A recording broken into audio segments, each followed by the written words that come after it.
থাকেন আমি উঠে ওযু করে 2টা রাকাত নামাজ পড়ে একটু দোয়া করব, সেটা পারি না।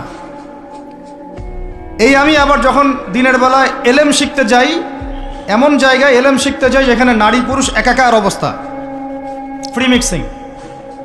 আমি এমন এলেম শিখতে চাই যে এলেমটা আমাকে 20 বছরে 20টা সূরাও শেখায় না, 20টা হাদিস আপনার মুখস্থ নাই। আমি চ্যালেঞ্জ করতেছি আপনাকে, 20টা হাদিস আপনি দাঁড়ায় বলেন, ছোট ছোট হাদিস খালি। যেমন عن أمير المؤمنين عمر بن الخطاب رضي الله عنه قال قال رسول الله صلى الله عليه وسلم إنما الأعمال بالنيات وإنما لكل امرئ ما نوى فمن كانت هجرته إلى الله ورسوله فهجرته إلى الله ورسوله ومن كانت هجرته إلى الدنيا يصيبها أو امرأة يتزوجها فهجرته إلى ما هاجر إليه। এরকম ছোট্ট আপনি আমাকে 20টা হাদিস শুনান, যারা 20 বছর পড়াশোনা করেছেন জেনারেল লাইনে, দাঁড়ান দেখি কার সাহস আছে। এই হচ্ছে আপনাদের শিক্ষার অবস্থা। তারপরে আপনি আবার যখন চাকরি ক্ষেত্রে যান, ঘুষ ছাড়া আপনার চাকরি হচ্ছে না। এই হলো অর্থনৈতিক জীবনের অবস্থা। আবার চাকরি, ব্যবসা, বাণিজ্য যাই করছেন, এর মধ্যে ম্যান্ডেটরি মাস্ট বি সুদ আছে। কি আছে? এই মাপে কম দেওয়া তো আছেই, অন্যের সম্পদ আত্মসাৎ তো আছেই, পণ্যে ভেজাল দেওয়া তো আছেই, তারপরে সিন্ডিকেট তো আছেই, যেটার দাম এখন এই রজবের কয় তারিখ? রজবের 14-15 হবে না? তো এই রজবের 14-15তে যে পণ্যের দাম 200 টাকা, 1.5 মাস পরেই সেই পণ্যের দাম হবে 400 টাকা। এই হলো অর্থনৈতিক জীবনের অবস্থা। আর সুদের সাথে সম্পৃক্ত না হলে তো আমাদের ঘুম হচ্ছে না। বাংলাদেশের 64,000 গ্রাম বাংলা বলি না আমরা, 64,000 গ্রাম বাংলায় একাধিক সুদী এনজিও আছে, সবাই সুদী কারবার করতেছে। আমাদের মা বোনরা ওখানে সমিতিতে নাম লিখাচ্ছে, আমরাও নাম লিখাইছি অনেকে। কিস্তি শোধ করতে হচ্ছে, জমি বন্ধক রাখো, বাছুর বন্ধক রাখো, গরু বন্ধক রাখো। শেষমেশ ধনীরা ধনী হচ্ছে, গরিবরা গরিব হচ্ছে।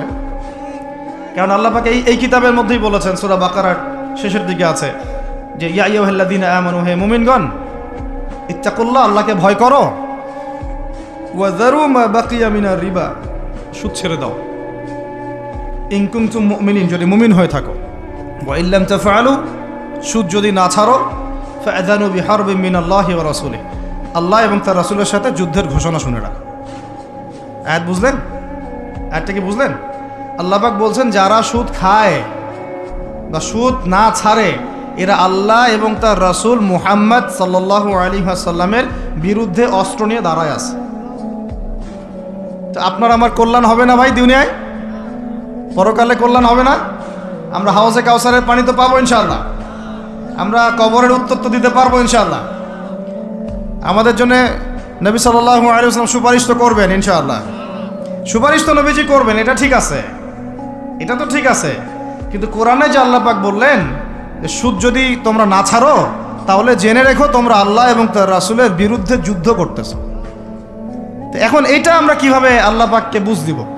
দুনিয়াতে না বুঝ দিলাম, দুনিয়াতে হয়তো কারো ক্ষমতা আছে, জবানটা বন্ধ করে দিল, এই কথা বলতে পারবেন না, চুপ একদম, সম্ভব কি না? দুনিয়াতে হয়তো সুদের মহাজন যারা একত্রিত হয়ে দেখা গেল যে একে তো সরাইতে হবে রাস্তা থেকে, এ তো মারাত্মক কথা বলতেছে, সরাই না হয় দিল, হতেও তো পারে, ইতিহাসে হয় নাই এমন। তারপরে কারো হয়তো দুনিয়াবি স্বার্থ আছে, বুঝাচ্ছে আমার বউ আছে, বাচ্চা আছে, চাকরি বাকরি কেমনে ছাড়ি ইত্যাদি। তো সব না হয় বুঝলাম, আল্লাহ পাকের সামনে আপনি এখন কি বুঝটা দিবেন? রাসূলের সামনে দাঁড়ায় কি বুঝটা দিবেন? দিতে হবে কি না জবাবটা? আজ হোক আর কাল হোক দিতে হবে কি না? পরকালে যেতে হবে তো নাকি?